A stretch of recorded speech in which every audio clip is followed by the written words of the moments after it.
Hey, remember when you were like 5 and you played in the sandbox and your little plastic shovel, and then you were shoveling things, and what did you find?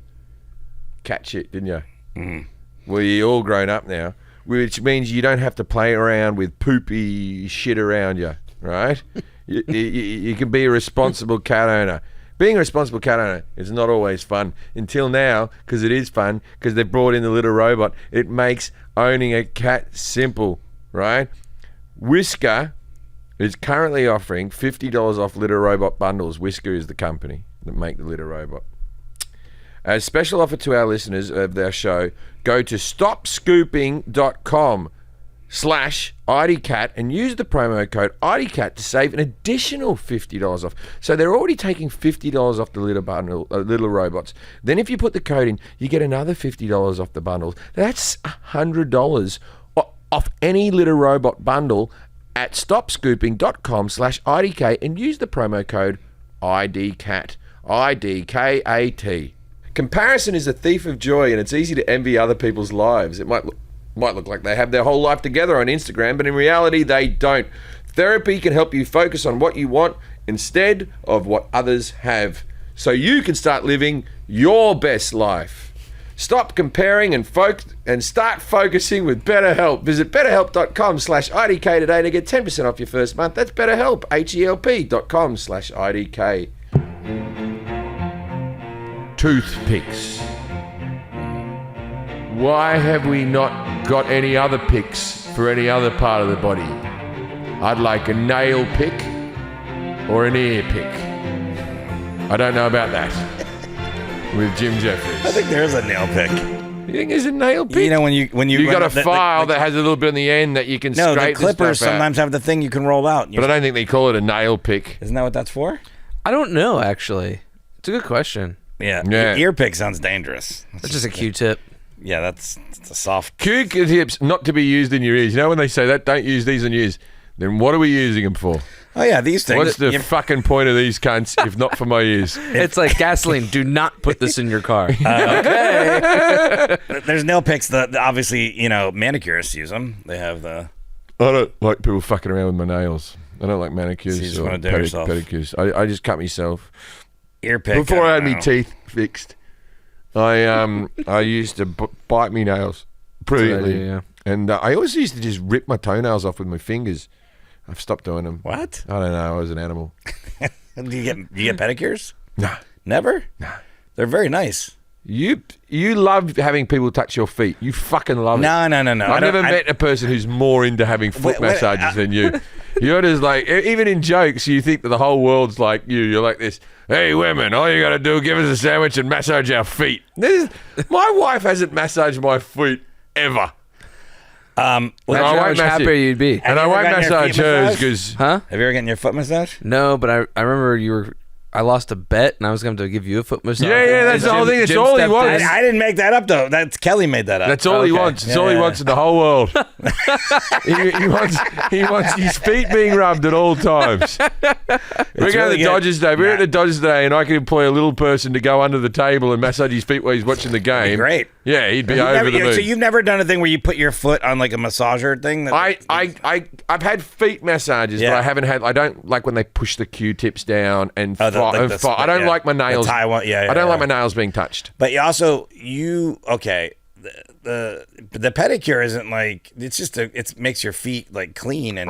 Do you want to see some supple ass feet? I'll show you my feet. They're supple. My feet haven't done a hard day's work in their entire life. See, I worked a lot on boats, and I was always exposed to elements. If I spoon my wife and she her foot touches my calf, I need a Band-Aid. She needs pedicures. She can't go anymore because the ladies all just go, oh, have you seen? And they all rush over. They all rush over to look at it, and she just sort of sits there. Yeah, I apologize whenever I get a pedicure. I'm always like, sorry, like it's been a while. I don't go a lot. I usually go when I'm in Vegas because you're in the hotel and you're just like, I'm gonna get a pedicure, but it's not something I do a lot. No, but I enjoy it. When I do it, I'm like, I should do this all the time, and then I don't. So yeah, but you can't fit it in with all the foot massages. I've had a foot massage in like years. I reckon you're the bloke. Do you have one? Have you ever owned one of those little hot tubs for your feet? where you put them in the water. No, and I would love one. You're talking about. I would love one though. Yeah, I would like one. Yeah, you like one? Christmas is coming up. Christmas is coming up. I'm going to get him a foot bath. Yeah, I'm in. Foot hot tubs. And I'm not going to get you a cheap one. Yeah. I'm going to get you the fucking Rolls Royce of fucking foot baths. When I come to visit you and you're watching TV, I want you to be fucking It's in a it. foot bath massager. Get me the most expensive one you can. None of them are over $130. Yeah, that's what I'm saying. But if there's one for like $400, that's the one you're getting. Oh, this one looks pretty good. It's got little things that vibrate. Yeah. This one looks like an old apple barrel. I don't want that one. Yeah. I found one for $1,200. No, I'm not going that expensive. The Optimum Detox You said the foot Rolls bath. Royce. All right, let me look at this. Oh, there's one that's a chair that's $7,000. No, that's a chair. It's a chair, just but a it has- foot bath. It has to be a separate bit. Oh yeah, I see the $1,200 one here. I don't know how this one. So this looks like a. That looks like an amplifier. That looks like it's made by Moran. No, I'm not. That one has batteries and stuff. They have to put it in there. It has to be one that's all in one with a dial, maybe a remote on a cord. There's a couple of features, and it can deliver more current. There's one called the Footsie Bath.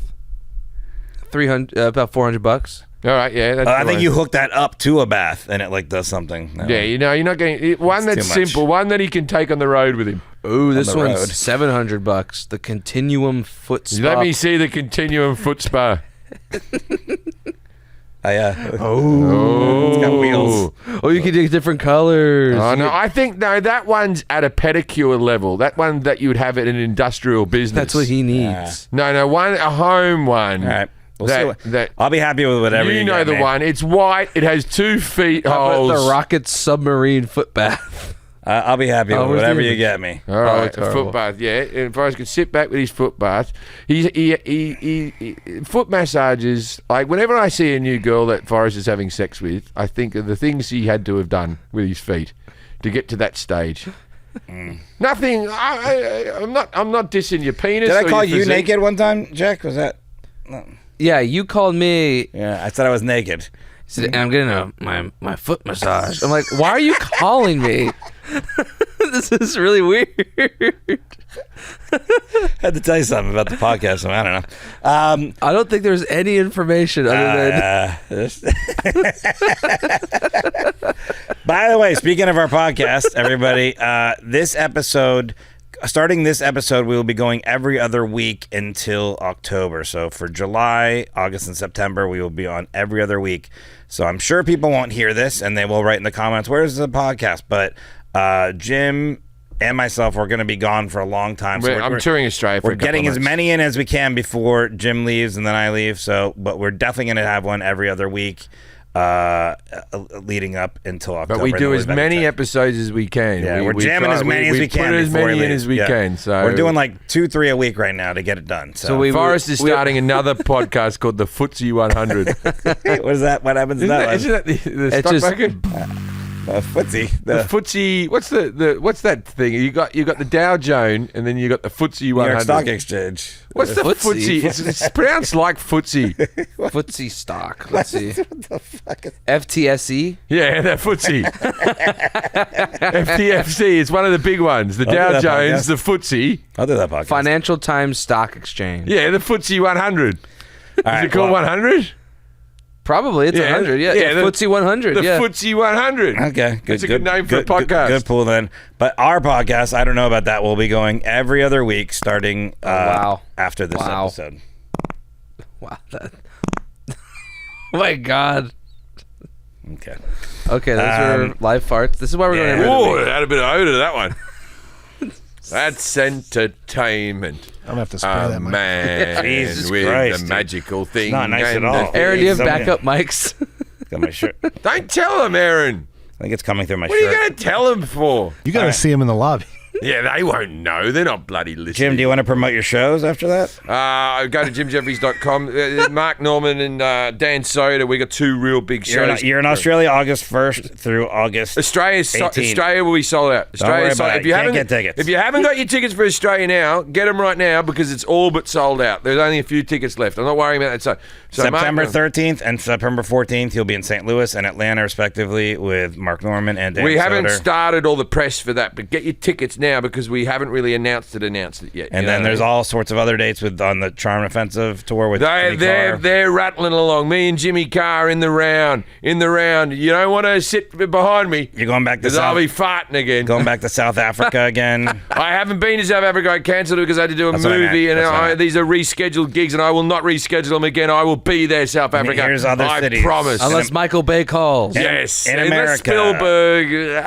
Other cities in America: Detroit, Milwaukee, Kalamazoo, Minneapolis, Phoenix, Atlantic City, Westbury, New York, Burlington, Vermont. 14th of December, I'll be here in Los Angeles. And Denver. Denver one's rescheduled as well. One of them's already sold out, and we had to add another show. Because we've got one sold show, we had to add another show in Denver. So go to jimjefferies.com. If you'd like to see me, I will be at the Punchline in San Francisco July 30th and the Punchline in Sacramento July 31st. Please come out to one of those. That's I think a Tuesday and a Wednesday. And in Montreal, I'll be at the Comedy Nest in August for 3 nights, and then I'll be in Key West. Montreal. I'll be in Key West, Boca Raton, Florida, Tampa, Florida, Miami, Florida. On the Footsie 100 tour. Come on out, forrestshaw.net. But please come to those shows first, San Francisco and Sacramento Punchline. ID Cat Podcast on Instagram. That is all. Oh, go stream Rain It In Cowboy.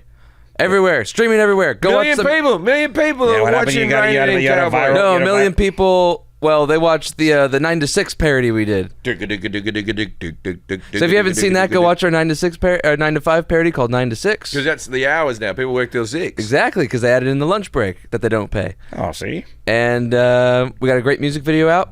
We got Sean Marquette in it. We got Nolan Gould in it. Oh, we love these guys. It's a great video. Please check it out. Right, I'm done with this. Let's do the topic.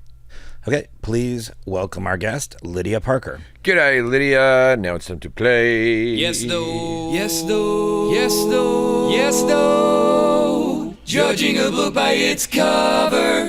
You're not going to guess this. Well, go ahead. Lydia's wearing that T-shirt to obviously stir me up. Yeah, that's a very obvious thing. How many? She's wearing a Johnny Cash giving the finger T-shirt, which is a classic T-shirt that a lot of people wear. It's up there with people who wear a lot of Ramones T-shirts. Yeah, Ramones. I have a Ramones T-shirt, but I have Ramones albums. I don't mind the Ramones, but I don't really care about them either. But I like the Ramones. I'll put the Ramones. No one kicks harder for a minute 40 than the Ramones. Yeah, their songs are a minute 30, minute 45, and they kick. They're bangers. Well, they're over before it's like being fucked really quickly by a they don't overstay their welcome. Ejaculator who's excellent at sex. Lydia said she could do. We're not doing Johnny Cash, but she said she would do it. I think just to. How many albums do you own? Or you send the T-shirt? I'll show you. He might come up in this topic. It's a surprise for us, but he might come up. And you have what I would only say is a cultural appropriation stick in your background. I don't know what culture, but I know it's not from you. You don't think so? Oh, boom shakalaka. You're a Native American Indian. Jesus. Why did you say all those words? You said extra words. Also very yeah. Is that what we're doing? We're not talking. Well, it will be involved in this conversation. You're not going to guess it. I said it's not American Indians? Well, I think we're going to talk about indigenous people for sure. The earrings as well. I've gotten right in there. Yeah. If she wasn't, she really would be. I'm doing the full Magnum PI today. I'm culturally appropriating Americans. It's about food, but something specifically with food. But again, you're not going to guess it. Is it Native American food? Which I know is called maize. Not corn. Lydia, do you have an answer for that? Is it maize? No, it's not. It's not maize. No. Oh, okay. I don't think he's gonna get very close though, Forrest. No, he's not gonna get it at all. Give me a hint. You're just not gonna. It's. Stop telling me what I'm not gonna do. Yeah. So it's like if you were. This is. I don't know if it'd be like a movement, but there's a lot of people that would like this to happen because they think we're too reliant. I'm not gonna give away like an answer to a question if I tell you what it is.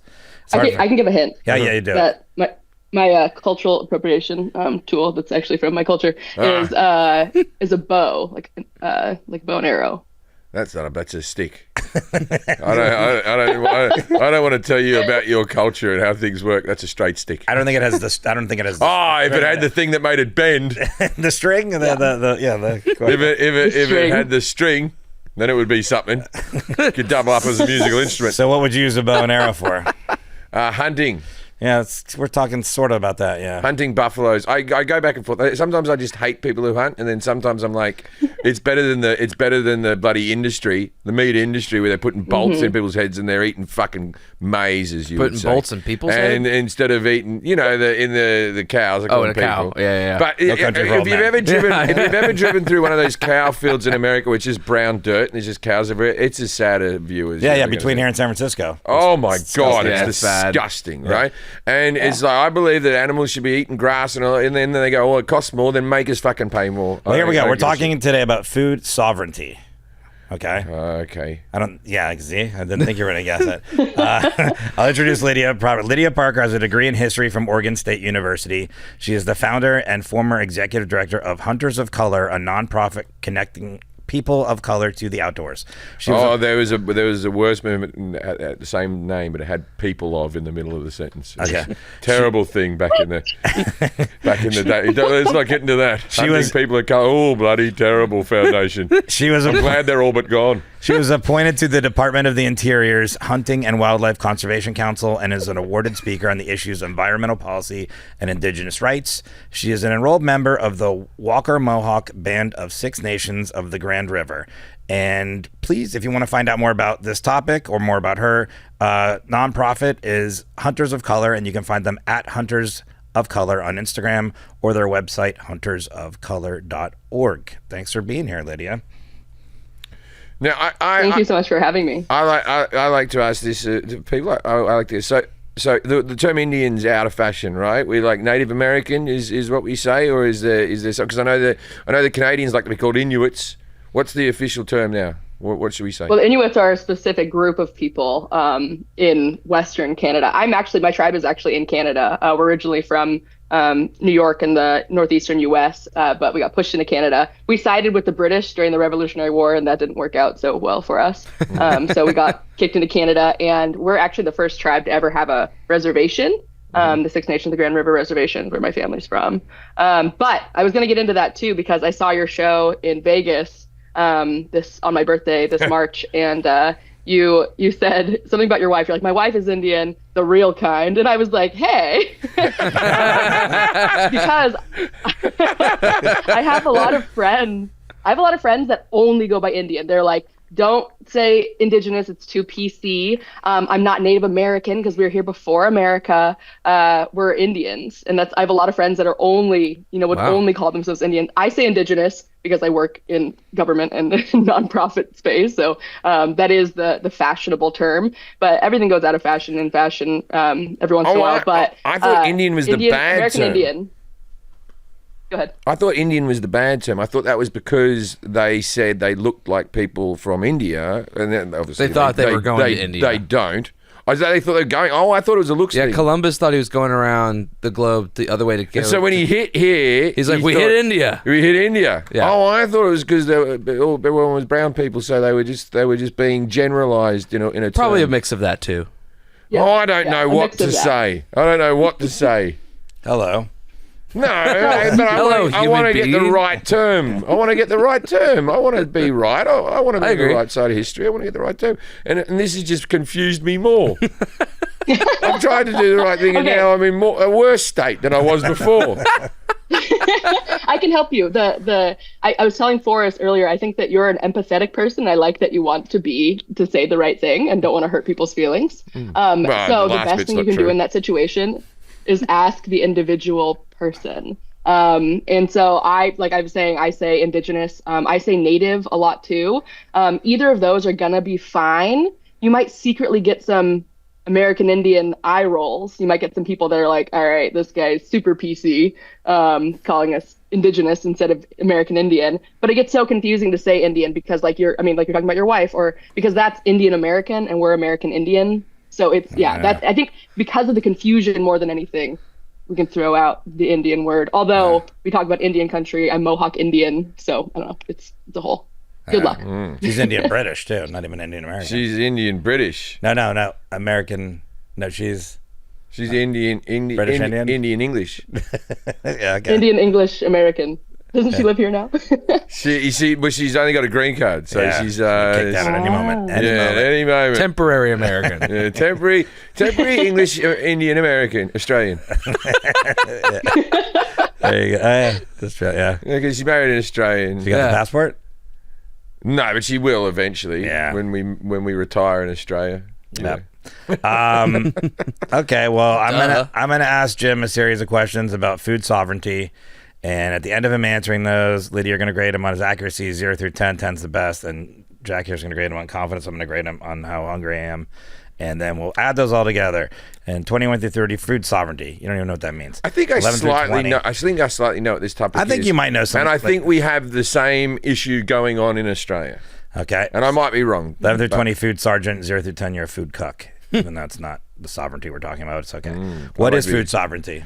I believe food, and I might be way off here, but I believe food sovereignty is that native people have slightly different rules on what they're allowed to hunt next to everybody else because of the sovereignty of it's part of their heritage and their culture that they hunt in a certain way with certain weapons and they can hunt certain animals. Like I might be way off, and this is the problem with this podcast, is because you can sound super ignorant, right? Because that's what we're learning. I don't think about this all the time, but I believe that there are certain animals that the Aboriginals are allowed to hunt that other Australians are not. Okay. But I might be wrong. What is a food desert? A food, I think you pronounced that wrong. It's a cake. Yeah. Creme brulee? Yeah. There's so many of them. We could do a whole podcast, not just a show, but like a whole show. Yeah. On desserts. No, I'm saying it right. What is a food desert? If you have a keen eye, you'll understand that it's not a desert. That the natives can live off the land. That the desert is teeming with food. Yeah, I don't think you're doing well so far. But witchy grubs and whatnot. His confidence is great, though. Yeah. What role do Indigenous peoples play in the food sovereignty movement? It's a movement now. I believe they're at the forefront of the movement. both not at the back. both through actions and words. Yep. I believe that many great and too many to name right now, but I know the names. Yeah. Many Indigenous leaders have written many books and whatnot. Whatnot. And a lot of whatnots. And pamphlets about food sovereignty. So forefront and pamphlets. Here's how many Indian nations are there in the United States? I just said Indian. There's a lot, right? Like so like saying like an American Indian or a Native American is, this is what the problem with, we got to pick a word, right? But the Native Americans and the American Indians saying, these people are like that, which is what racism always starts off with. These generalization, these people are like that. A simile, yeah. It's very weird because like a West Coast Indian versus an East Coast Indian would have different languages and everything, completely different culture, maybe even different gods and all that type of stuff, right? Completely so. Even to this day, East and West Coast people, we're a bit different, and we have the internet. So imagine it without the internet. In Australia, I know that the Aboriginals, I believe, had 100 different languages because of all the different groupings and the 100 different languages around Australia. How many? So so I'm just calculating. So we're talking a landmass that's the same as Australia. Yep. I'm going to say that 100 is a good guess there. 100, okay. But I do know that when the tribes, the big names, like we're talking like smaller tribes, smaller bands, the doohickeys, whatnot, right?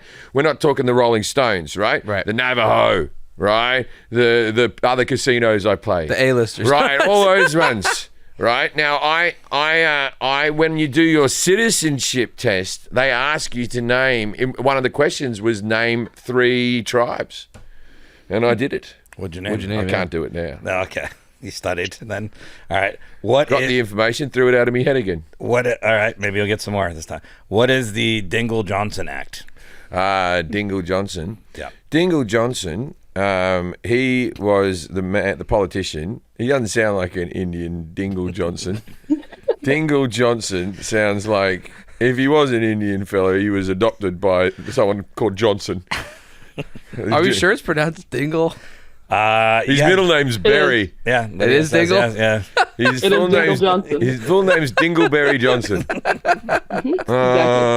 Or as it said in Native American, Dingleberry Dick, because they changed the Johnson to be PC, but that means. You think this person is Dingleberry Dick? Okay. So Dingleberry Dick, the act. The Dingleberry act. Dick was the first person to say, "Hey, we should have food sovereignty," and then they did it for him. He was the first. He took it into the courts and talked about his feelings on the matter, and everyone went, "Good work, Dingleberry Dick." All right, I'm skip this next. We'll get back to this. No, I want that question. Whatever that question is, it's not hard. I'm just getting to ones. I want it more than anything. How does food sovereignty address environmental sustainability? Very well, thank you. Okay. What is wildlife conservation and how is it funded? Well, through the Conservation Act. Yeah. The Conservation Act. A lot of the wildlife and the parks came from, I believe it was Roosevelt, the president. Yeah, Roosevelt was the one who brought in the we're going to have. Which Roosevelt? The later one, not the teddy bear one, the one after one, right? Mm-hmm. And not Theodore, the other one. Yeah. So he started a lot of the conservation. He started off like, we can't build properties. The country owns these national parks, Yellowstone, Jelly Bean, and all these different ones. And so they own all the different. And they fund it. The government funds it. You're saying it's a bit of funding. It's a bit of that. It's also like they just give it. It's also if you visit these parks, they have little boxes where you can put $1 in or a few. That helps. That can't hurt, right? And so animal conservation is very simple. It's like there's certain animals we're not allowed to kill because we have to conserve them for future generations and for themselves. Because if we don't conserve these animals, they will go extinct. And animal conservation is all around the world. It's not a thing that's unique to America. And I know there's countries without it, but in lots of countries we have conservation for animals. Here's an easy one. What is public land? The Yellowstone, or these parks, these things that are owned, like Central. That's a national park. Central Park. Central Park is a public park. Yeah. Okay. Public park. Public land. I mean. Public land. Yeah. The public. It's for the public. What does public. that mean? Like, so that means it's for the public to be used. It's for us to go and we can have a little barbecue in there, and no Karen can tell me otherwise. What role do Indigenous people play in environmental sustainability? What role do they play? Yeah. Like in a play? No, in the real world. I think they're the lead. In the real world. I'm going to say Macbeth. No, what role do they play? Well, they're always going on about it, aren't they? You know, whenever you see them talking about it, right? Whenever you see like a Native American talk, it's very rare they're chatting about anything else except for like eagles and conservation. And it's all about racism. No, but these are good things they're talking about on the telly. In private, I'm sure they have other chats, but if there's one on camera, it's only about eagles. There's going to be eagles. There's going to be. I can't picture the eagle one. There's going to be conservation of the land and how important the land is and how we should have the land. So they're the spokespeople. Yeah, they're spokespeople. Okay. Which U.S. agencies oversee hunting and fishing laws? That's the park and rec type of people. Park and rec. Park and rec. Probably a couple agencies. I'm thinking. There's probably. I reckon there would be the fishing. There would probably be fishing. 50 different government bodies. Might be close. Fishing and whatnot. And whatnot. So close. All right. Fishing and hunting. Okay. What are wanton waste laws? The full term is wanton want not. Yeah. Right. Waste laws. So you want something, don't waste it. Waste not, want not. That's the term. Laws. Laws. What does it mean?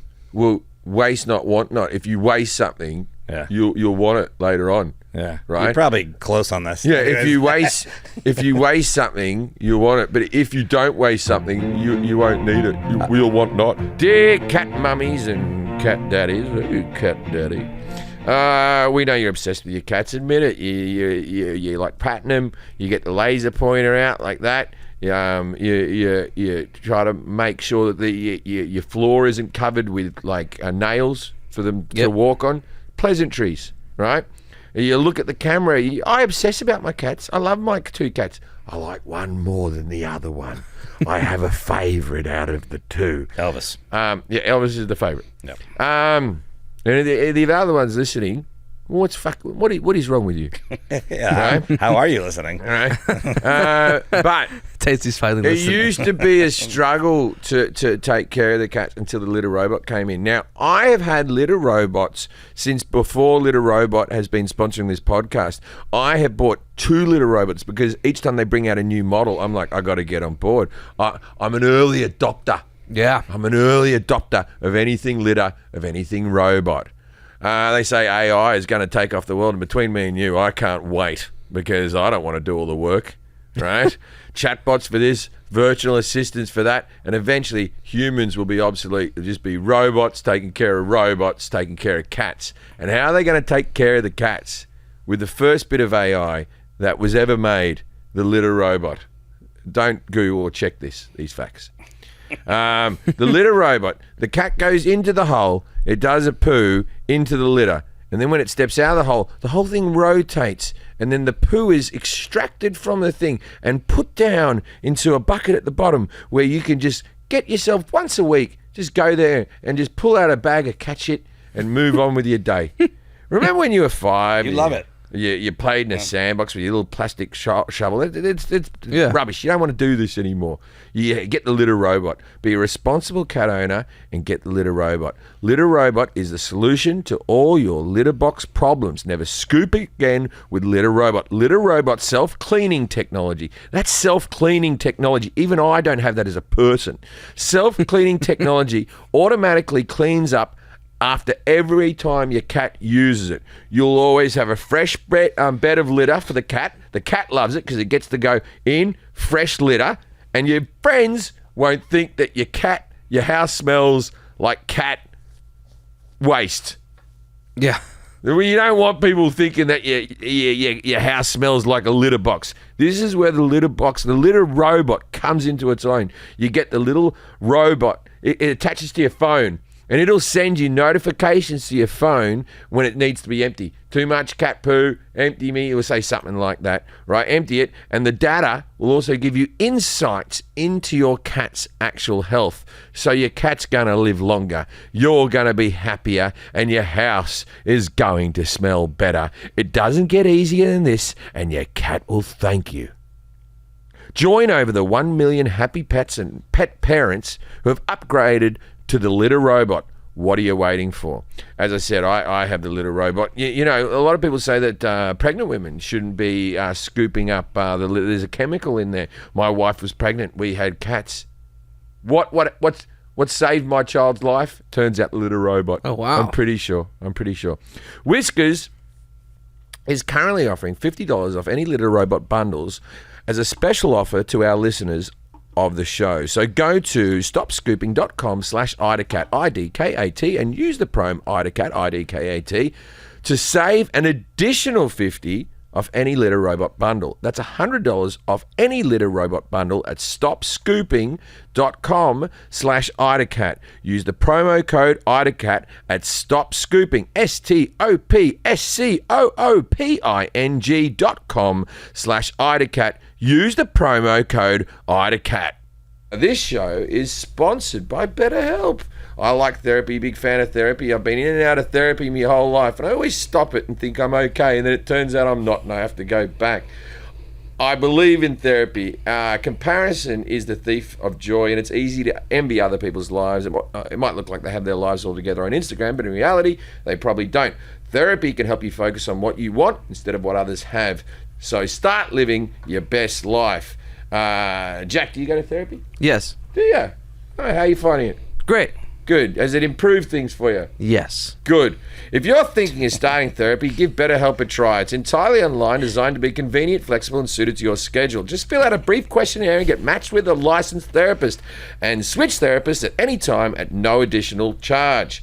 Okay. Stop comparing and start focusing with BetterHelp. Visit betterhelp.com/IDK today to get 10% off your first month. That's BetterHelp, HELP.com/IDK. Okay, a couple more questions here. What percentage of hunters identify as people of color? Well, it's hard to tell because they're camouflaged. Jesus. I'm done with that. It's hard because the outfits they're wearing, you can't tell what they are, especially if they've done the face paint. Yeah, they look like a tree today. Yeah. I'm going to say they identify as green and shrubbery. Give me a percentage of hunters that identify as people of color. 32%. What weapons can be used to hunt in the U.S.? Crossbow, all guns, basically all guns. Like if you have semi-automatic, all guns. Crossbow, all guns. Hey, are you allowed to throw a spear these days? I don't know. Seems fine. I reckon if you're allowed in crossbows and guns, I'm going to throw spears into the mix. Okay. I reckon if there's an Aboriginal fella on holiday, boomerangs, no one would stop him. They don't know he's hunting. He's just having fun. He's come out here he's sick and tired of hunting kangaroos, and he's come out here and he's gonna fucking hit an elk in the head. Okay. So we got that as well. You'd be allowed to throw a shoe at one, wouldn't you? Shoe. Okay. Shoe horns. Shoe horn. Bricks to finish an animal off that was really wounded. Okay. Just keep a brick in your. A shoe horn's not really a weapon. But not the way he uses it. All right. Yeah, are you done? Are you done? don't know what I'm hunting. Yeah, he uses all the animal. It involves a shoehorn. Yeah, you ever smashed a frog in the head with a shoehorn? No. Well, you're hunting I frogs. guess you're not a hunter. Okay. All right. Last question. Hooks. Hooks on the end of wire. Okay. Oh, fishing? Yeah, you got a stick and you got a bit of string and you got a hook. Okay. They're allowed in as well. Last question. Nets. Nets. Okay, yeah. Nets are good. We're Nets good. to suffocate, and I assume so all plastic bags which You're suffocating with a net? Yeah, because you take the fish out of the water, it suffocates. Oh, You it's the suffocate. opposite. Yeah, okay. And then a plastic bag with no holes in it is the net of the land. Where you can just shove it over like a giraffe's head and then just... that you need a plastic bag and a ladder. The net of the land. All right. Make sure you clip that one out for the clip. All right. I did mark this All right. down. How can consumers support food sovereignty? This is your last question. How can you as a consumer support food sovereignty? Oh, eat endangered species. Yeah. That way people... No, okay, don't eat endangered species. Don't eat endangered species. Don't do it. Eat Beyond Meat. Eat Beyond Meat. All right, Lydia, how did Jim do on his knowledge of food sovereignty? 0 through 10. 10's the best.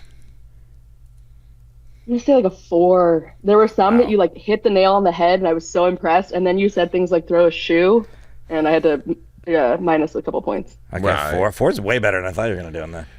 I can't believe that shoe's the sticking point. Bowling balls. You can line up a whole lot of ducks. I think I once hit a duck with a golf ball. Does that count? Am I a hunter? You are. Pin seeker. How did you do on confidence? It was in my hand. I just smashed it. Oh my god! You want to quack at me, motherfucker? His confidence is obviously a 10. Yeah, right. It's through the roof today. It's a 14. I'm minus 10. Food cook. I'm not hungry. That's because me and Forrest are going to sit in the all-you-can-eat section at the Dodgers today. I am hungry. I didn't eat anything. I haven't eaten anything because I'm getting value for money up in that segment. 7 Dodger dogs. We're going to be sitting right on the wall. You're going to see me bloody catch a fucking a grand slam in a hot dog bun. All right, Lydia.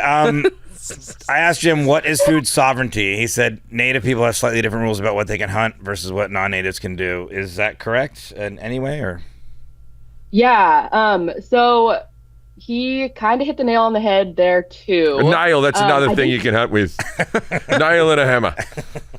Maybe in a nail gun. I don't know. I didn't really do my little spiel that some people do at the beginning about it, but did you want me to skip that? No, please tell us what food sovereignty is, so that because I don't think what people know. I don't know really, and we've been talking about it. Yeah. Okay. So Jim actually talked about it from the perspective that I was going to bring today, because food sovereignty from like a dictionary definition is the consumer's ability to manage production of the food that they're eating. But what Jim was talking about was, because he saw my earrings, from more of an Indigenous perspective, or he specifically talked about from an Aboriginal perspective, which is true. There are definitely different laws when it comes to hunting and fishing. Can't speak to ones in Australia. But for me, as a Mohawk person, it's more about the relationship with the land, and being able to feed ourselves well, to know that we can exist and sustain beyond like the collapse of civilization, which could happen any day now, and being able to pass on the knowledge. It's called traditional ecological knowledge, and so that was kind of gonna be my spiel, because should I talk about why I founded the organization or move on? No, we want to know. This is good. Keep talking. Okay, so I was diagnosed with pre-diabetes about like 10 years ago. And unfortunately, that's something that's super common amongst Indigenous peoples. Any kind of hunter-gatherer societies, you see higher numbers of diabetes, pre-diabetes, that kind of thing. And so I was trying to figure out what to eat. I tried all the fad diets and nothing seemed to be working. And so finally I had a doctor that was like, hey, here's the truth. Our bodies all work differently, and people with Indigenous backgrounds process animal proteins and plants and animal fats better than refined carbohydrates or processed food, which isn't good for any of us, but it was like actually killing me. So I decided to be part of the solution. And founded Hunters of Color, which is a 501c3 nonprofit, working to get people of color to hunting, fishing, and conservation for the sake of food sovereignty. Also connection to the land, because my family's been hunting on the continent called North America for millennia now. And so it's just a way that we keep that tradition alive, and also how we can make sure that we're eating things other than fry bread and commodity cheese on reservations. So am I right in saying that, I don't want to put words in your mouth, that it's an evolutionary thing because your culture wasn't exposed to refined bread and things like that, and that's why I just didn't want to, and also there's the same argument with, like, in Australia and with the Indigenous people, with alcohol problems and issues in the culture, totally. That Europeans have been drinking for a lot longer. But you've even said, like, coming from Australia, because you ate certain things growing up just in Australia, even if they were processed and true. Whatever. But like, there's certain things you think in America have affected you. There's MSG. I didn't know I had such a violent reaction to MSG, because MSG is illegal in Australia, and I had some Chinese food that I started twitching and stuff like that, like after I ate it, and now I haven't had that for a while. I think I've become American. But when I first came here, I couldn't eat a lot of Chinese food. I had to check, have you got this, and like, but the MSG was really. But of course, off. you're not. I mean, I'm not saying, but I am comparing it to like the same thing, because you're coming from an island where you were used to eating, even if it was still processed foods of a certain thing, and then you come to another culture where there's all these things being put into your body that you're not used to. I think I don't know, maybe I'm over speaking on that, but it seems. But no, it is. But it is a generate the alcohol and the food and the thing and the processing and all that type of stuff. It's the same, and this is the same reason that a lot of Asian people are lactose intolerant. Yeah, because they had no dairy, and now we're giving them cheeseburgers out the fucking wazoo. If you're over there, they've got dairy going on. Enjoy the dairy. Yeah. They got bloody. They've got soft serve ice cream coming out. They know what they're doing. But they didn't. Just about 20 years ago, they had nothing. I know, we talked about that in one of our other episodes. I remember about why they were overall lactose intolerant. Yeah. Do you have chickens outside your window? Oh my God, did you see them? I'm so sorry. I can sort of see. Yes, why are you sorry? I was like, are those chickens? Like, how did you catch that? I don't know, because they move. Chickens move a certain way. Go hunt one with a hammer and a nail and a shoehorn. Yeah, because they walk with their necks going click, click, like, even though it's like bright that window, I can see them. We have chickens. What is a food desert? Jim said it's a cake. If you have a keen eye, it's not a desert. What? Natives can live off the land. What? I don't know what he did there. Yeah. There was a TV show called Russell Coit back in the day, which was like a guy with the bush. There was a guy called the Bush Tucker Man in Australia. Oh, you meant Australia, yeah. In Australia, there was a guy called the Bush Tucker Man. He was an ex, like, sort of SAS, which is like our SEAL team type of thing. And he used to just sort of go out into the bush with a camera. He's like Bear Grylls, but he just lived off the land. And he goes, but he'd always say this. He'd see like a field of desert, and he goes, now to the naked eye, you might see not much food here, but me or a native fella, we can see that this is just teeming with food. And then a very funny comic, Glenn Robbins, did a version of that called Russell Coit, but that was what I was doing, if anyone was playing homage to Russell Coit and the desert and how it's teeming with food. But I'm sure you have an actual answer. What is a food desert, Lydia? Yeah, no, that was good though. I gave you a point. It wasn't the answer, but I gave you a point because it's true. Indigenous peoples are very good at making the most of the food and having a relationship with the land and seeing, what can actually be turned into food that other folks might not be able to do. But another dictionary definition of it is a lack of nutritious, affordable, and plentiful food. And so that happens often in city centers, but most commonly, and what I'm referring to, is on reservations. You mentioned Inuits, Jim, and I've had friends who live up there that send me pictures of a carton of eggs costing like nearly $20 and a gallon of milk being $12 and things like that. That's expensive, is it? And so it's a desert where you can't find, or is that the same as LA? Are you laughing? No, I just don't know. I was being an asshole. But yeah, so that's what I was talking about. And then of course the goal of food sovereignty is to be able to break through relying on these colonial systems, really, of grocery stores, being able to garden and hunt and fish for your food instead. Or just having your own chickens. Exactly. I don't eat these ones; they're my friends. So I got a mate who lives down the road from me. Todd, we all know Todd Bierman, right? Director. I think you said this last podcast. Or no, maybe it was a couple. Well, yeah. It was referenced. He has eggs. My wife's a vegan, but she will eat eggs if they're from a chicken that she knows that's free range. So he brings over eggs every now and again to the house, and my wife gets very excited because she can eat eggs because they're from chickens that she's held and patted and stuff like that. And I love that. Occasionally, I'll just buy regular eggs for her because I want to cook something and say that I've been over at Todd's house. You put them in a paper bag. Oh, Jim. And I put them in a paper bag. Oh no! Well, if they're white, but I love that. Yeah. And you know what's brilliant about it? It just proves that my wife never listens to my podcast. I'm that sure that I'm not going to get in trouble. You definitely said that. It wasn't the last. I don't know what order. It's not out yet. Yeah. I've said it. She hasn't had the chance to hear. I've said it in a recent podcast. Have I? You're risking it because I double up on me things I say. I do so many podcasts. I just say whatever. Eventually, Becca's going to tell her. Yeah. Oh, Becca won't. Becca's on me too. I get the free range eggs. I don't get a shit. I don't get a shit eggs. Yeah. I get a good ones. But if a recipe needs it, if off I go, I can bring it in. I remember you guys made me go buy eggs once for whatever last minute recipe for a party, and I just bought the wrong eggs, and then the dish was not made. Oh, well, that wouldn't have been me. I would have made it with the wrong eggs. But Larry David had a thing where he's bringing his own eggs into the golf in the last season of Curb, and my wife was like, "Can you do that?" She didn't see him as being like annoying in that scene. Yeah. She just saw that as an opportunity. Are people doing that? They're not. No. Were you done with the food desert? I'm sorry, Lydia. Well, no, I was just going to say I appreciate that. People often, when I say that I'm a hunter, people are like, oh, you must hate vegans. And I'm like, no, we're actually on a closer team than the factory farm people. Like Jim was mentioning earlier, it's awful to see how animals are treated in factory farms. And so to have, like you're talking about your wife, knowing the chickens, it's that same kind of knowing that Indigenous people have of the key species that we hunt or fish. And so like I live in Oregon now, and the salmon here are so just integral to the language, culture, calendar of the Klamath people, for example, here in Northern California and Southern Oregon. And so it's the animals that we know, that we have a relationship and an understanding with.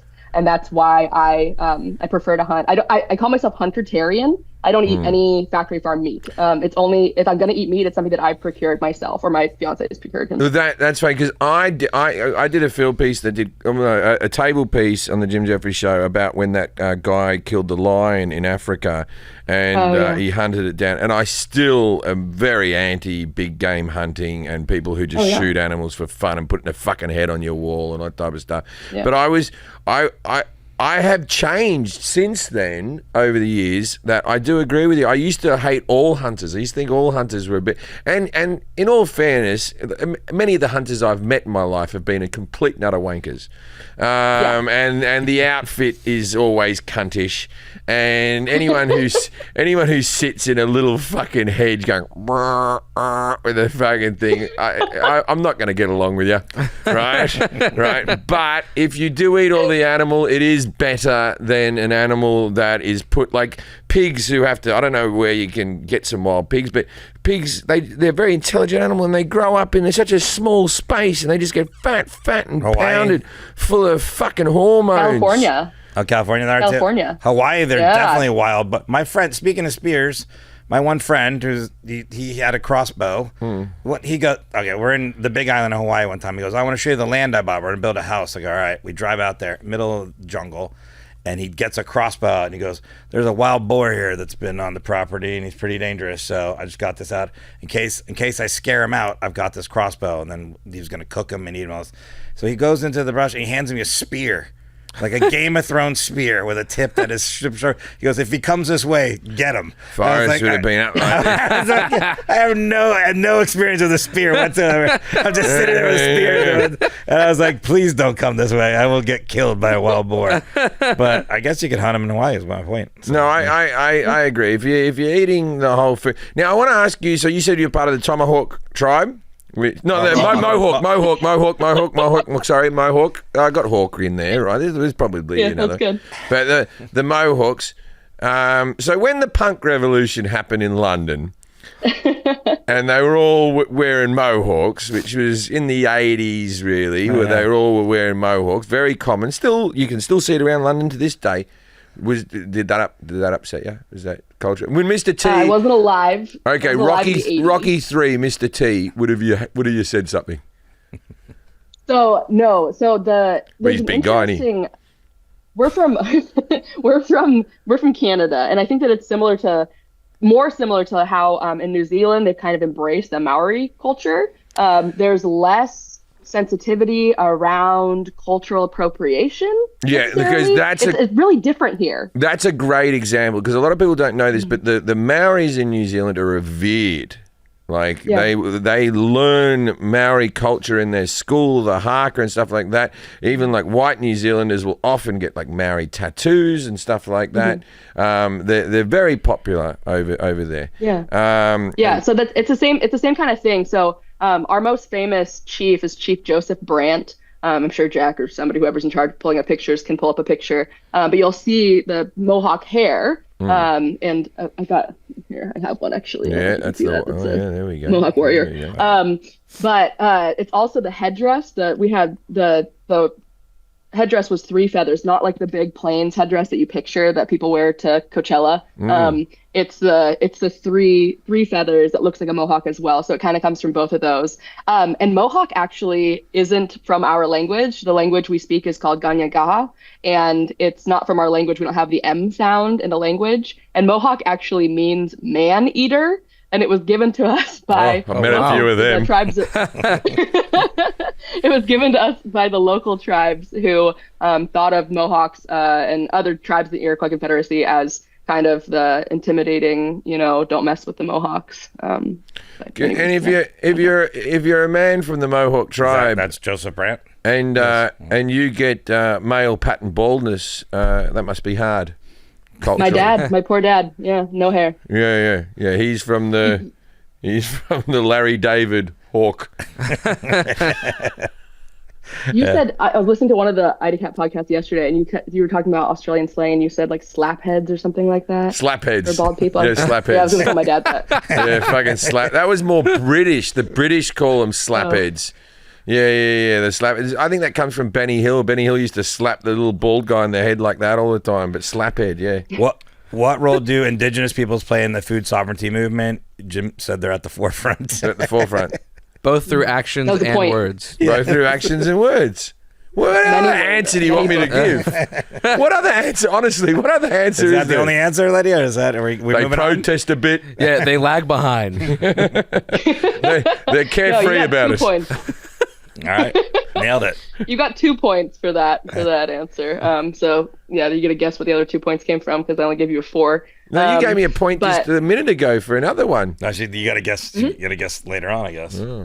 So let's. Yeah, you also got a couple minus points. I said that, but anyways, traditional ecological knowledge, TEK, like I mentioned earlier. It's so interesting working in the conservation space because so many of the things that my family's been doing for thousands of years, just living in relationship with the land, modern science, Western science, is starting to prove, like things like prescribed burns.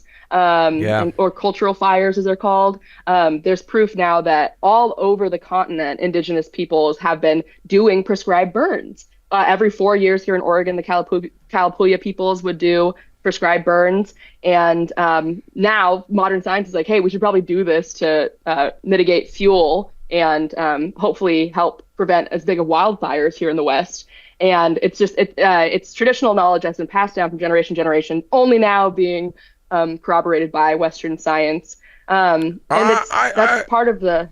Australia's been doing controlled burns my whole life and many years before. You're saying only now because like we've culturally been doing, because we're the bushfire capital of the world.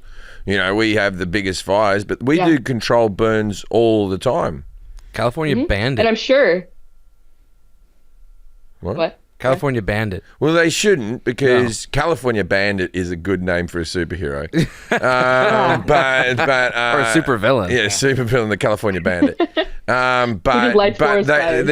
all like the problem with California is that they've got all the gum trees from Australia that are filled with oils, and that's why you're getting the bad fires as well. Oh. But the Australia, they call it backburning. Yeah, they call it that here too. Sometimes. Backburning. You were saying something? Sure. Oh yeah, go ahead, Lydia. Well, no, I'm sure it was an Aboriginal practice. Well, the Aboriginals used to, rather than hunt, they used to go in. This is going to say they used to just burn a whole big section of bush and then go through and eat all the dead animals that were burned inside there. Quick barbecue. Yeah. Get it done. I like it done. How many? Yeah, I was just saying the modern. Oh, sorry. Go No, keep going. I thought we were. I was just saying the modern dendrochronology study of trees and tree rings has allowed us to show for thousands of years that this has been a practice, and it is things like invasive species like the gum trees or the eucalyptus in California do make it harder, but it is still super important. And as a Mohawk, you've probably heard the term Iroquois Confederacy. That might be one that you put on your quiz, Jim, to become a citizen. But the Iroquois, or we call ourselves Haudenosaunee, we always talk about the 7th generation and making decisions based on the 7th generation behind us, what they were doing, and looking to the future of the 7th generation ahead of us. So that's the reason that we're so involved. It's why we always talk about it, like Jim was saying, where it's all we talk about is because of on telly, it's what you talk about. I know. I don't think on a Friday night after you're all like, let's watch the new Star Wars on Disney Plus, and then you like at the end of it all start talking about conservation. I know that's not. Really. How many Indian nations are there in the United States? Jim says 100. 100. Okay, so. No, you're super wrong, but I gave you a point because of the way you got there, and Forrest had to rein you in and be like, okay, give me a number. But you talked about how big the landmass is, and that's what I always try to tell people. If you were to take the landmass the size of the U.S. and place it on Europe, okay, kind of tilt it maybe, like Oregon and Washington are up here and Florida's way down here over like Turkey maybe. Think about how many peoples and languages and cultures and all of the above are stretched throughout that landmass. There's actually 574 federally recognized Indian tribes. I only recognize 100. Jefferies recognition. on my chart, and I rank them. Jesus. What's number one? Mohawks. All day. They're up to number one just because of the haircut and because they're not the flashy headdress. Just a few feathers. I like that. Yeah. Understated. 574, you said. And is that 574 languages? No. So, I mean, languages and cultures and religions, like you were saying, yeah. But some of us speak similar languages. Like there's 6 of us. This is the flag of our confederacy. And we all have similar languages. Like I can kind of read Oneida. I can kind of read, or I can understand. There's a lot of similar words in like Seneca, but it is a different language. But they're in groups, so it's Iroquois language group. Cayuga. Cayuga, good. I went to Ithaca College. We were on Cayuga Lake. So. In New York, all the lakes were right. It's Lake Seneca, Lake Cayuga. Oneida was a city. Yeah.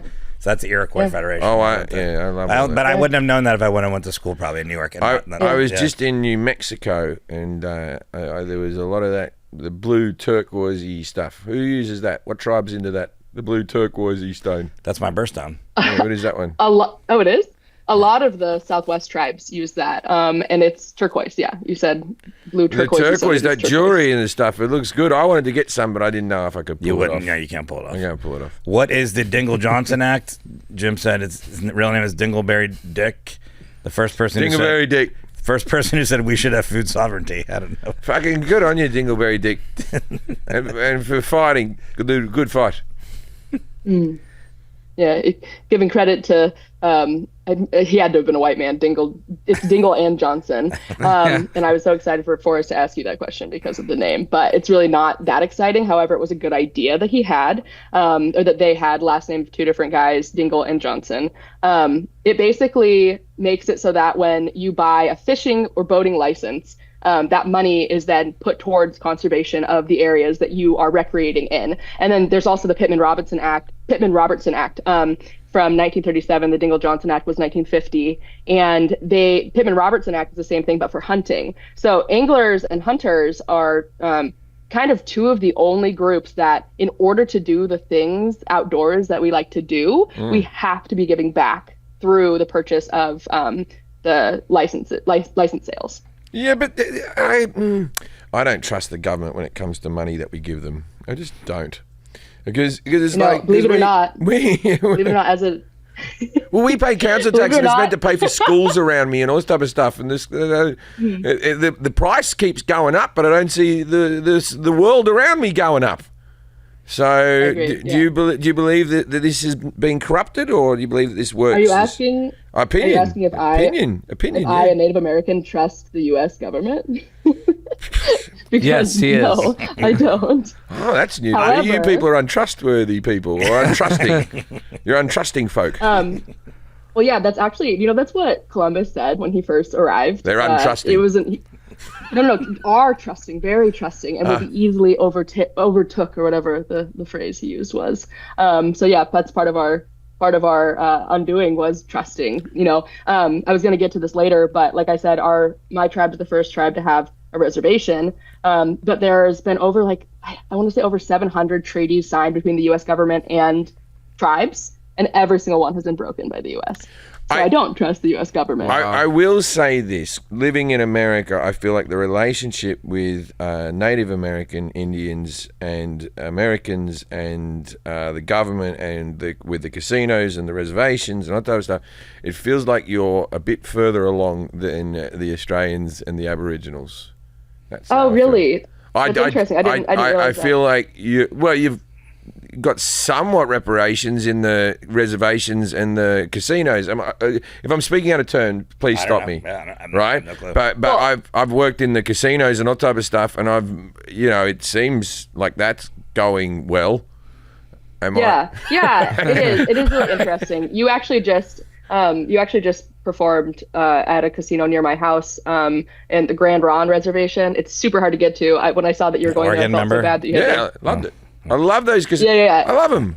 They're like the funnest gigs you can do. They're always well run. They treat you like awesome. They treat you great. The crowd's always good. It's always a nice property to be on. I'm all for them. I think it's bloody wonderful. I, in fact, think that the Aboriginals in Australia, because what they do in Australia that they don't do as much here in America, they're big on talk. Right, so the Australians, now we have Welcome to Country, which is before anybody performs or you go to a sporting event, they acknowledge the original owners of the land, and they say this you are now on the land of the tribe of, and they'll say whatever land we're on.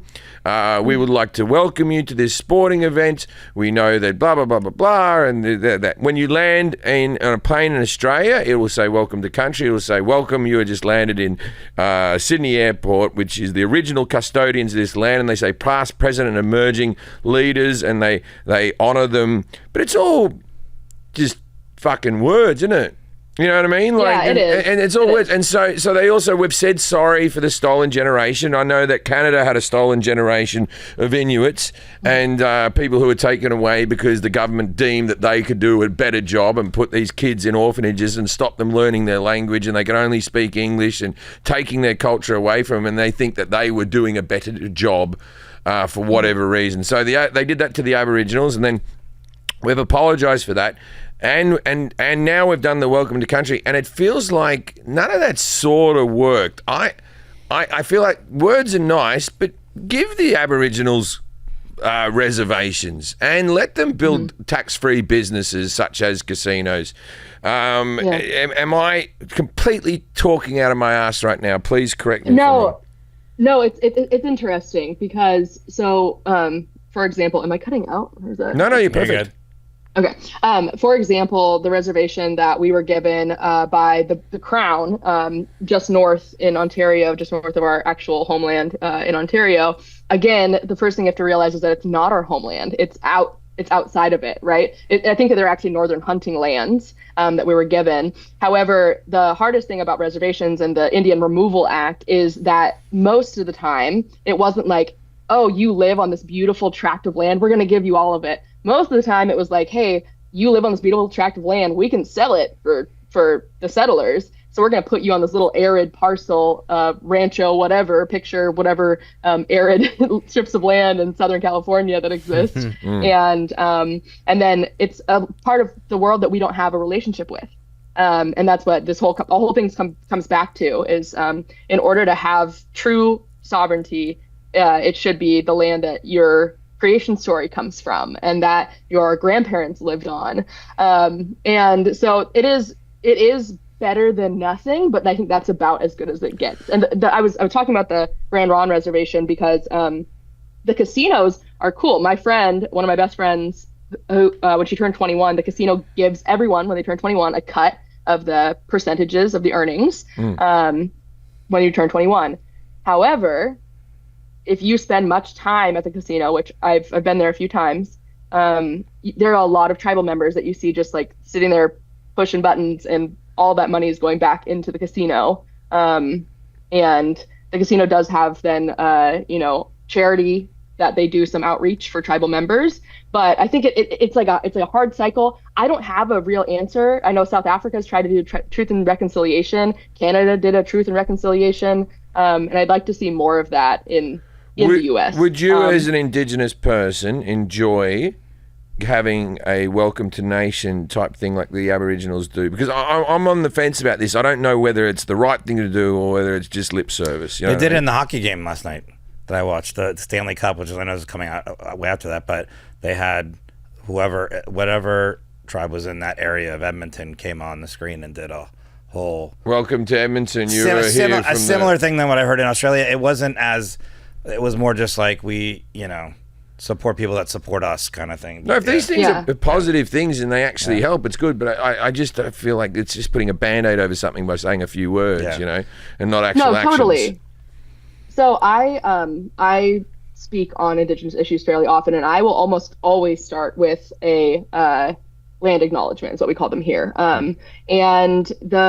It's interesting because when I've taught people how to do land acknowledgements, I always finish with a, for example, Mohawk people are still here, and they were pushed onto this reservation X date, and here is how you can support, or this is how you can continue your own learning, or go home and tell your kids, that kind of thing. Because it is just lip service. If it's just people feeling good about themselves by being like, oh, I'm gonna do a land acknowledgement. But if there's an added, call to action or call to continued learning, I think that can be really helpful. Because I always think about, have you guys all been to Mexico and gone to like one of the cultural, like they'll do like dances, or it's almost like a luau when you go to Hawaii. Have you been to I've been to luau's, yeah, I've been to them, yeah. It's like that. And so the more that people can recognize and realize that we're still here, Indigenous people are still here, I think that's important, because a lot of times I hear people talking about Indigenous people in the past tense. And that's super harmful, because it's erasive of, like you were saying, when you land in Australia, that's great that they say that there are current leaders and they speakers. They go past, present, and emerging. We pay our respects to the Indigenous people, past, present, and emerging. Yeah, I like that a lot. All right, let's get this. I like it when you land in Australia. I do think that's nice when you land and Qantas actually says it over the speakers, because cool. I like a little lesson of thing.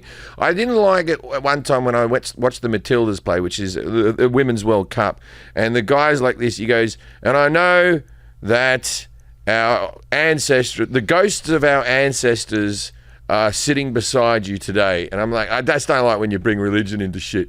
It always bothers me. Now, like, because I'm all like, all right, the Aboriginal bloke, there's a bloke with a didgeridoo, and then, come on, you lost me at ghosts. Let's go here. Let me combine some of these. So, what is wildlife conservation, and how is it funded? That was a question we had. You said Sorry, we kind of just did that. Sorry, you can say Jim's answer. That's what I'm saying. It's like you talked about the getting permits and stamps and stuff for hunting and fishing, right? Go straight back into it. Which hunting contributes $1.6 billion per year to conservation. It goes directly back into the agency. And so that's a proven statistic. You can see how much each state agency is getting from license sales. So it is very important. And they're looking at new ways to make sure that, like, kayakers and bird watchers are able to give back in the same sort of way. That's how we got there. We're going to start charging bird watchers. Yeah, because they're using the land. They're using the land. They're just having a look. They're just having a fucking look. They're on the land. Oh, now we're going to start fucking charging blokes who suck cocks in bushes. Sure. Oh, we probably should. That's already illegal. Yeah, you can't do that. There goes my There's a charge. Yeah. There's a cost of that. I'm just happy I don't have to pay a license. Yeah. Whether it's real or emotional, there is a cost, Jim. So.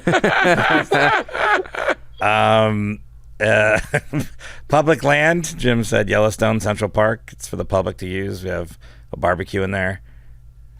Yeah. You got a point for that as well, even though it goes so much further beyond just parks, national parks, public parks, state parks, that kind of thing. The Department of the Interior, Army Corps of Engineers, National Forest Service, any national forest that exists in the area, and then Bureau of Land Management. The Bureau of Land Management is actually the biggest landowner of public land in the U.S., and I think it's like 240 million acres or something like that that they own. That is all held in the public trust. That's what public land is. And then you got minus a point because you thought it was Franklin Delano Roosevelt and not Teddy Roosevelt.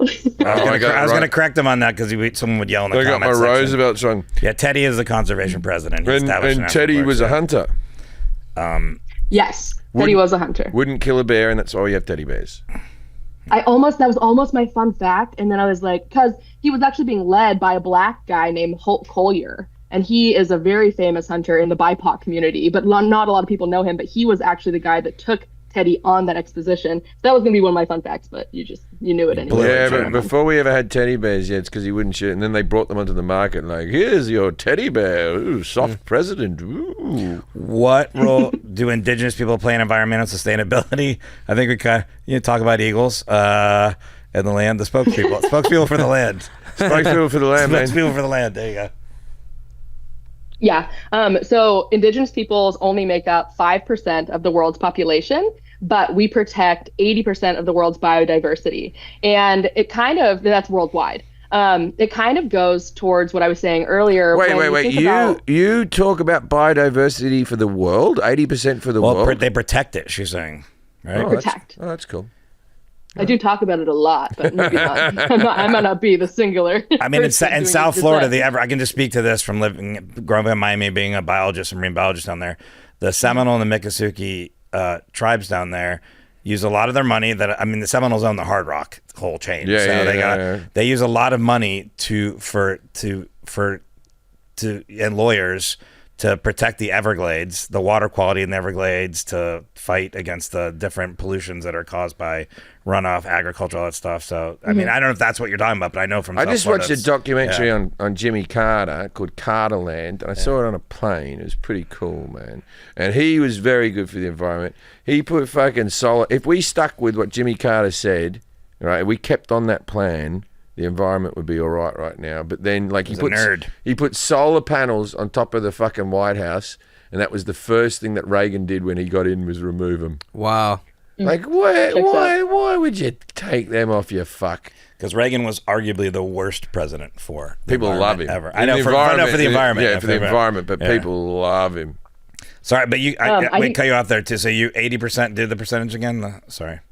Yeah, Indigenous people only make up 5% of the global population, but we protect. Think of 80% of the world's biodiversity is protected by Indigenous people. Think about the Amazon rainforest for a second, and think about. I keep talking about this referencing this relationship to the land. When you care about something, you protect it, right? If you buy a really nice pair of sunglasses, you're not going to trash them and scratch them and lose them, right? So if you have something that means a lot to you or has personal value to you, you're going to hold on to it. You're going to want to care for it. And so many of our families have these deep rooted relationships that have existed for millennia, or since the dawn of time, is how most Indigenous people would say it, since time immemorial. And so there's Charlie Hill, the comedian. He was Oneida. He's one of the he's a tribal member of the same confederacy that I am. And he was actually discovered, I think, by Richard Pryor. Charlie Hill in like the 70s would do shows at the Comedy Store in LA. And Richard Pryor actually invited him onto the show. And someone had written a sketch that was super racist. And Charlie Hill was like, I don't want anything to do with that. And told him why. And Richard Pryor actually listened and was like, okay, I agree. I see how that's harmful. We can change it up and I'll give you 5 minutes of stand-up time on my show. So in 1977, Charlie Hill went on the Richard Pryor show and was hilarious. And one of the things that he said in that bit, his first television appearance as a comedian, was anytime that there's a question about how to manage America, ask Indigenous people, because we have the owner's manual. And that's kind of it. We've existed in relationship with the land that is now called the U.S. for so long, that we are dedicated to the environment and the sustainability. Yeah, I didn't know when you said his name. I was like, but then I looked at a picture. I'm like, oh yeah. I remember him. He's hilarious. He was the first Native American stand-up comedian to appear on major television shows such as the Richard Pryor Show. There you go. Yeah, cool. What U.S. agencies oversee hunting and fishing laws? Jim said fishing and whatnot. Fishing and whatnot department. Yeah. Yeah, that was so close. U.S. Fish and Wildlife Service, I think, is what you were trying to say there. So I think I gave you a point for that one as well. The Department of the Interior is the overall, and that's who I'm on the Hunting and Fish and Wildlife Conservation Council for the Department of the Interior. And then the DOI manages the U.S. Fish and Wildlife Service, and then it goes from there. Each state actually oversees their own hunting laws. So different states have different laws. And I'll talk about that in a second, I think. We talked a lot about, I know some things that you might not remember, but we talked a lot about the Department of Interior head during the Trump administration on your show, because it was always like lobbyists. It was like, you're supposed to be protecting the environment and working national parks. And it was always like, I think it was like an oil lobbyist named Zinke. I can't remember his name now. We used to make fun of him too. God, why I can't remember the name. Now it's an Indigenous woman named Deb Holland. And so that's clearly. Oh, she's like a fucking turncoat, is she? Oh, Deb. No, it's good. You want? Oh, no, she's in the good bit. No, she's not pro. You want the head of the Department of Interior. You want to be an environmentalist, like you're in charge of the lands. The one that Trump had, and the two people were like oil lobbyists. It was the Exxon Mobil guy. Yeah, right? yeah. They were just like, yeah, we'll look after the lands. Like, okay, it's like it's ridiculous. More fracking. Yeah, exactly. Now under the Biden administration, it's Deb Holland, who's an awesome Indigenous woman. She and I have spoken together on a couple events. What are wanton waste laws? Jim said wanton want not waste laws is actually what it's called. It's waste not want not law. I thought he was gonna make jokes about like wontons, like the food. I thought so too. Bloody racist, that. Yeah. You just get me back when I called you racist earlier. Yeah. Even you saying wonton. Bloody horrible. the wanton waste laws are actually, when it's so interesting, when I tell people that I hunt, people are like, well, I hope you eat it. I hope that you eat the animal. And Jim, you're even saying, I don't mind it if people eat the animals that they're hunting. And it's actually illegal to not eat the animals. I pulled up the exact law. So we shouldn't be so hard on Jeffrey Dahmer, huh? Anyways. These other killers. Bloody Ted Bundy, he didn't fucking eat him. Jeffrey Dahmer used every bit of the animal. If he didn't eat it, he was fucking it. Or both. No person. This is the law. I'm gonna be Forrest for a second. We're gonna bring it back. This is the actual verbiage of the law. No person shall waste any edible portion of any game, mammal, game bird, game fish, or pelt of any fur-bearing mammal. And so people always talk about, how you can respect it if people are eating it. But I promise, if there are poachers, there are assholes that just exist in the world, and they're the ones I'm guessing that you've had negative interactions with, and a lot of people who don't respect the animals that just do it to put a head on their wall. They're the same kind of people. But it is illegal to waste the meat. Yeah. Oh yeah. No. And I'm very anti big game trophy hunting. And I think most hunters, if you talk to us, people will be like, oh, you just like killing animals. You're just like hurting animals. And I always say, if you're hurting animals, then you shouldn't be hunting because you're not an ethical shot. If you aren't able to ethically harvest an animal, be it a fish or a deer or a duck or whatever, then you shouldn't be hunting. Have you hunted overseas at all? Have you ever hunted in other countries? No, I've hunted in Hawaii just because I have family there and board members there for the nonprofit. But no, I've never gone anywhere else to hunt. I don't want to get back a bloody pickup truck in Australia, or ute as we call them, and shoot a couple of kangaroos. You wouldn't be up for that? It's interesting because Australia, don't you guys? Correct me if I'm wrong, but don't you guys, aren't people allowed to hunt the feral cats? We're allowed to hunt a few things. We're allowed to hunt. I've been on the back of a ute and watched my cousins shoot kangaroos when I was a little kid, when I was like my son's age. I've done that. Oh. But the kangaroos, they're on the farmland, and you eat them. Yeah, they're like deer here. Yeah. It says Aboriginal communities have hunted feral cats for food since at least 1890s. Okay, there was a thing that happened that really fucking upset me when it happened. Now, I think he was a cop or something, but there was a drunk Aboriginal bloke, and he was fucking, you can see this video online, and he was just drunk and acting like a fuckwit, and he was throwing rocks at a wombat. And I love wombats, and they're not. They're in. I don't know if they're in danger, but they're not. There's not fucking tons of them. Yeah. Right. And he was throwing rocks at this wombat walking along the street, drunk and laughing and throwing rocks at the wombat. And then a few bleeding heart liberals bloody got in the way and said, "Oh no, that's how as an Indigenous person would hunt a wombat." And then a few Aboriginals came and went, "That's not how we hunt. What are you talking about?" You know what I mean? Like they tried to go, because if you watch that video, we can watch it after the podcast. It fucking upsets you. I'm good. I'll pass. I don't want to watch that. Sounds bad. But you have to see these things to know that there's bad out there. I'm aware there's bad. Isn't it what you yell at your wife about? Yeah, my wife sits at home and watches animals being tortured. That's her hobby. She sits there. That's what vegans do. Yeah, it keeps her honest. She sits there. I'll be watching TV, and we watch the telly, and we'll be like, "Oh, this is a good movie," blah, blah, blah. And then I'll turn to my wife. We'll just be on the phone like this. I was like, "Are you watching a cat being poked with a stick?" 9 times out of 10, I guess it. Well, okay, so yeah, there are assholes everywhere. That's a very real thing. Just a couple months ago, did you guys hear about the guy in Wyoming who captured a wolf and then muzzled it and took it into a bar and to take pictures with it before killing it? I saw it. Yeah, it's fucked up. It's messed up. It's what makes hunters have a bad rep. People like him, because they're louder than Indigenous people when it comes to hunting, because we have a relationship with the animal, and it's because we have a relationship with these key species. So I'm Wolf Clan. I keep showing you all my tattoos. I brought fun props that are on my body. But I'm Wolf Clan, and so to me, that's as Wolf Clan, we don't hunt wolves. There are some tribes where if you are Wolf Clan or Bear Clan, you can hunt bears and wolves. But I don't do that. They're a species that's so integral to who I am as a person that was disgusting. And so it happens everywhere.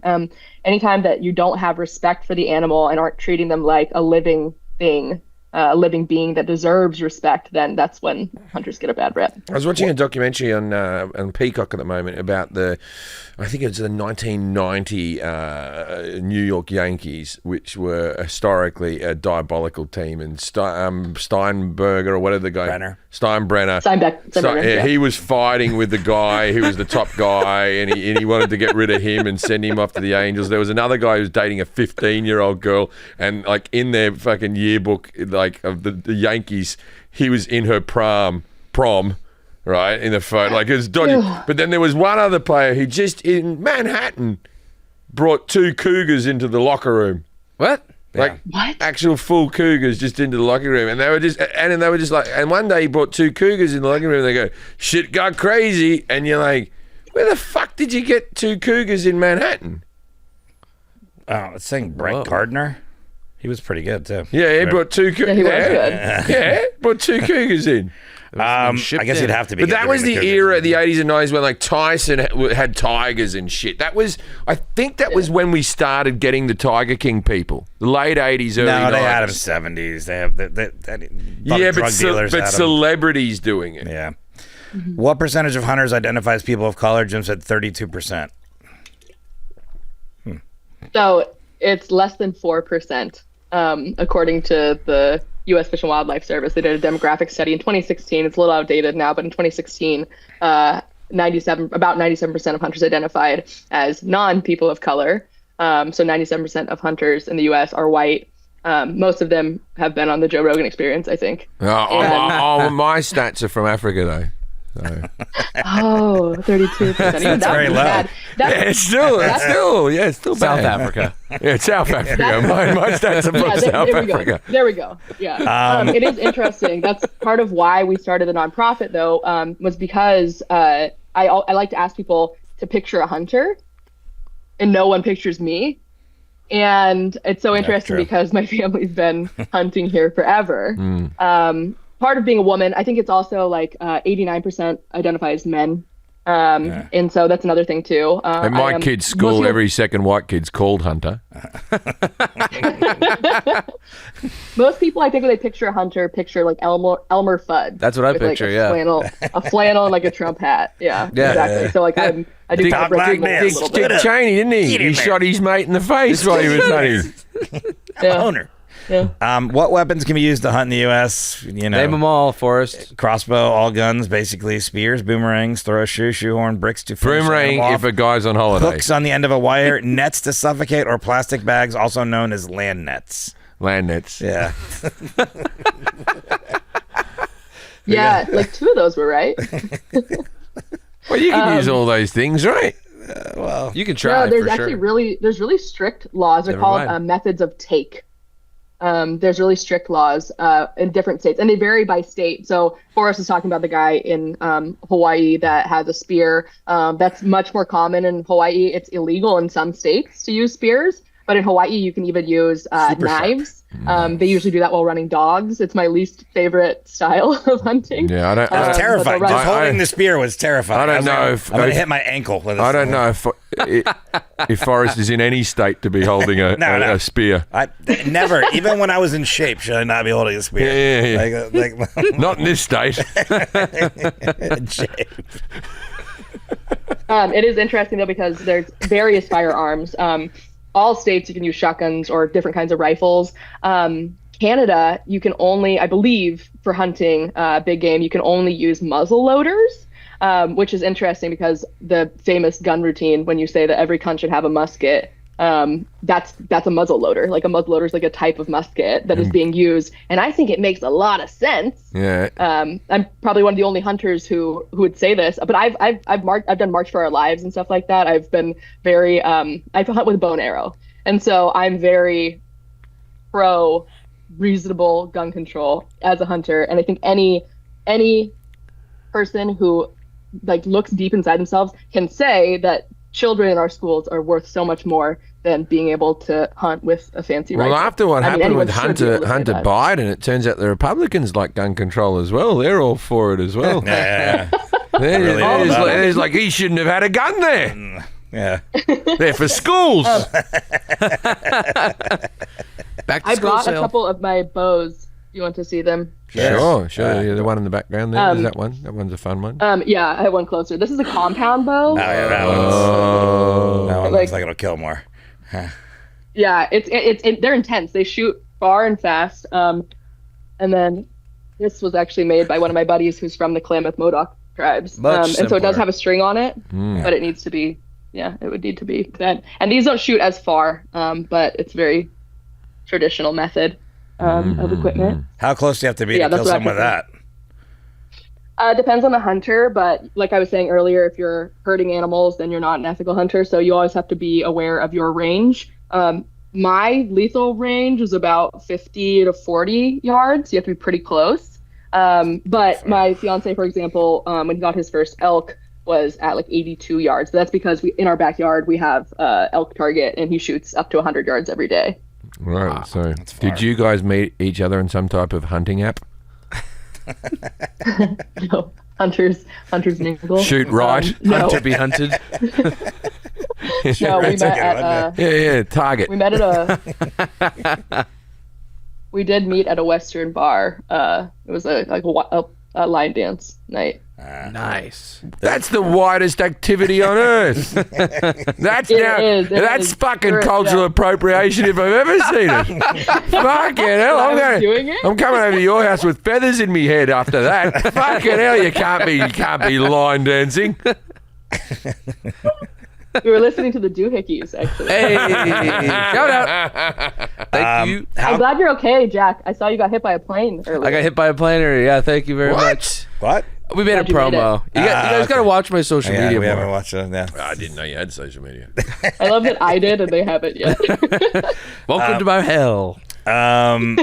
So what did we cover? All the different types of guns, bows? Yeah. So, okay, I want to hear more about how you met your fiance. So you're line dancing, and he joins the line, does he? And then you go, because you don't like you dance with each other. You dance like it's like eating food at a counter, right? Yeah. You're next to the person. Did you just sort of do a little thing and click your heel out and give him a wink, or who approached who first?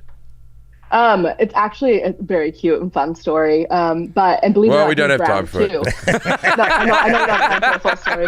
No, I want to hear it. Believe it or not, he's brown too.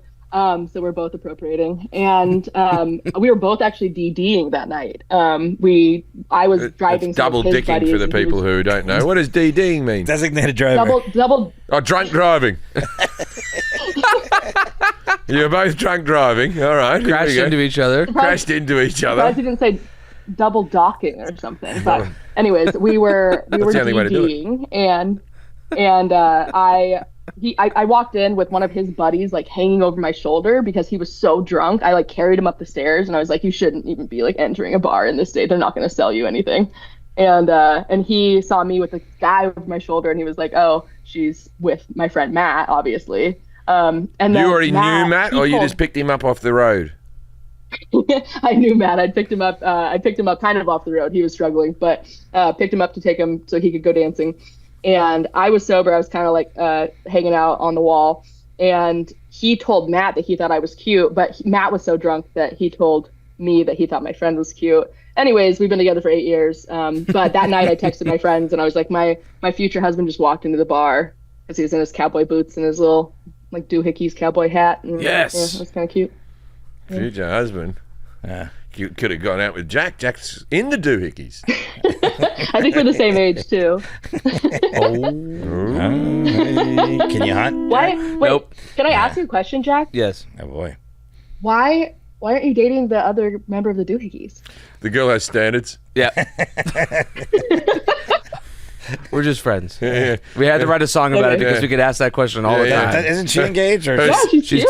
She's dating a tall Icelandic Yeah, she's dating an Icelandic man. Also, her sense of smell is accurate. All right, last question. How can consumers support... They're originally called the doo-doo hickeys. I did shit my pants at a beach recently, so accurate. Wow. It's good you just walk in the ocean. Yeah. It's true. Although I was in these pants. No, I shit my pants the other day and a fucking olive shot across the room. How can consumers support food sovereignty? Don't eat endangered species, Jim said. Eat Boom, meat. shakalaka. Give me a point. I gave you a point on that. I did. Yeah, Nice. I'm counting like 6 points now. Yeah, but you're not counting the minuses. Yeah. Some of them are comedy answers. I wouldn't kill an animal with a shoehorn. Why not? Well, you did kill the duck with the golf ball. No, I'd kill a duck with a golf ball. Yeah. I had 2 of them. How can consumers support food sovereignty? We're almost there. We're almost across the finish line. We can do it. How can consumers support food sovereignty? Please answer. Quack, quack. The most important thing is to ask where your food comes from. And so I always say I'm not here to try to convince everyone to become a hunter, but just to ask the question, just to think about, where your food came from, who harvested it, how far did it have to travel. A lot of times foods that we think are better for us, or even some vegan foods, have had to travel across the world, and that's not sustainable either. Eating a deer from your own backyard is more sustainable than that would be avocado from across the world.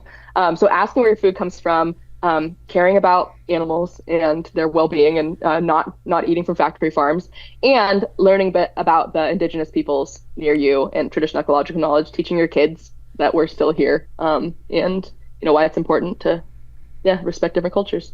All right. There's a part of our show called Dinner Party Facts. We ask our guests to give us some fact, obscure, interesting. Right, took it away from her. The audience can use to impress people. What do you got for us, Lydia? So Jim did take one, and Jim, you probably know the answer to this one, so I have 2 quick ones. One, who are the only peoples who never used bows and arrows to hunt in history? The only people who haven't or do? Who historically, culture that doesn't use bows and arrows. Oh, bows and arrows. I would say the Aboriginals didn't use bows and arrows. They seem to be spears and golf ball related injuries. Golf ball. So I would say the Aboriginals. And I'm gonna Pacific Islanders for the most part. I believe Hawaiians would. I believe Tongans would. Maybe Maoris. Maybe Maoris didn't use bow and arrows. You know a lot more about this than I do, because I was just going to say Aboriginals in Australia. Oh, I might have that wrong. Yeah, but I know the Aboriginals didn't. The Aboriginals never used bow and arrows. Yeah, historically, I don't know how to say the word. It's Australian Woomera. It's like a addle, we would call it here. But it's like a spear throwing device that was used in place. It's closer to I think you said it right. And then boomerangs, obviously, too. And also, we got that thing that Crocodile Dundee makes a phone call with. Bit of wood on a bit of string. I've only ever seen that in that movie. I've never seen it anywhere else. I have to assume that Paul Hogan is culturally being correct. No, but he always implied that he was tied in with them somehow. They just liked him. Yeah. They liked him because Mick was all right. And so the Aboriginal people were like, I'm going to help Mick out. Help me. He did actually, to be fair, the Crocodile Dundee movie was like the first time I ever heard about an Aboriginal. So it was like, to be fair, Ernie Dingo. Ernie Dingo. Here we go. Ernie Dingo. Yeah. Here we go. Ernie Dingo. And I've met Ernie Dingo when I first started out in comedy. Wait, that's his real name? Or that's like his stage name? I think it's his stage name. It wasn't a character in the movie or something. No, Ernie Dingo is an Aboriginal stand-up comedian. Yeah. He would be quite old now. But there was 67, right? Yeah. So Ernie Dingo, well, not that old. But Ernie Dingo, he was the bloke when in Crocodile Dundee, when he meets his mate in the bush, he goes, I'm going off to see me dad, and I've got to go do this thing, and blah blah blah blah. And then Crocodile Dundee goes like this. He goes, he knows the land better than the back of his hand. And then you hear him, poof, hits a tree. Ah, fuck. Fucking dark out here.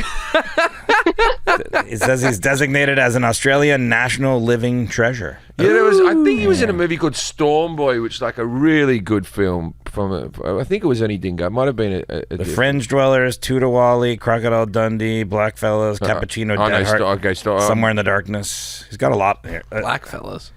I'm reading like reading Wikipedia parody. here. Yeah. My friend, my friend Andrew Moran. Yeah. Andrew Moran, the opera singer. Yeah.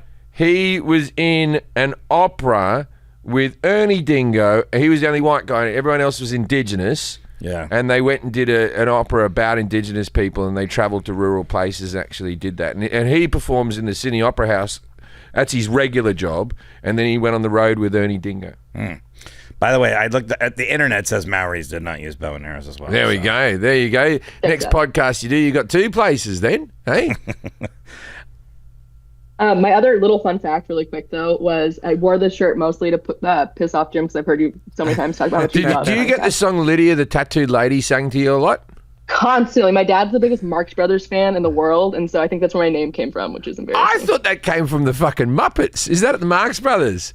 Lydia, have you seen Lydia? Have you met Lydia, Lydia? the tattooed lady. That's why your name is Lydia? Because, wow. No, I was lying. That was comedic. That was just funny. Both my grandmas are named Lydia on like both sides of my And were they mom's family. tattooed ladies as well? I don't think so. I think they probably would have hated to see me like this now. Oh, really? Oh, well. You have one more fact you said, right? Johnny Cash? Yeah. This is my fun fact. Yeah. So I wore this because Jim loves Johnny so much. And because Johnny Cash was actually one of the first contemporary, musicians to talk about Indigenous peoples. He, like many white people I've met, think that they're part Cherokee. And he probably wasn't. I don't think he really was. But he did release an album called Bitter Tears. And, of which no one knows any songs off it, like the rest of his fucking albums. Yeah, because you said he has 5 songs, and he actually has like 10 because there's 5 songs on this album. Oh no, but that's right. He has hundreds of songs. No one knows any of them. No one cares. So that's what I'm telling you. This is homework for anyone who's still made it this far with us on this podcast. They're all here. To listen to the song "As Long as the Grass Shall Grow." Because it's a song that was not written by Johnny, but he performed it. It's the first song on the album, the Bitter Tears album, about the damming of the Allegheny River, where the Seneca peoples lived. And JFK basically campaigned and told the Seneca peoples that he wouldn't dam the Allegheny River, that he wouldn't flood their homeland. And then as soon as he became president, he did.